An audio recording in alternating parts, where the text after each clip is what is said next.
Individualiseringsklemme. Vi ønsker ikke længere at blive behandlet i flok, men vil nu hellere have en individuel behandling. Dette kræver flere sygeplejersker, læger, politi, lærere, pædagoger osv. Alle disse ting sætter et stort pres på velfærdsstaten, som til sidst kan ende med at blive opløst. Velfærdsstaten består i, at de bredeste skuldre bærer de tungeste byrder.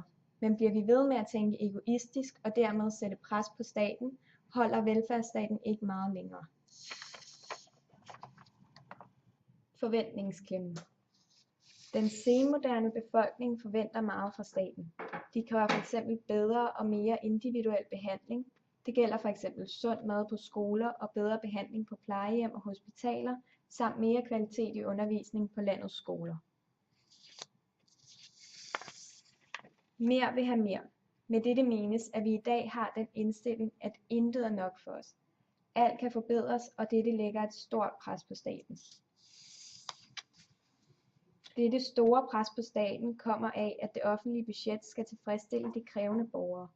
Det offentlige budget sættes derfor under et kæmpe pres på grund af de mange borgeres forventninger og krav. I've got so much left to say if every simple song I wrote to you would take your breath away.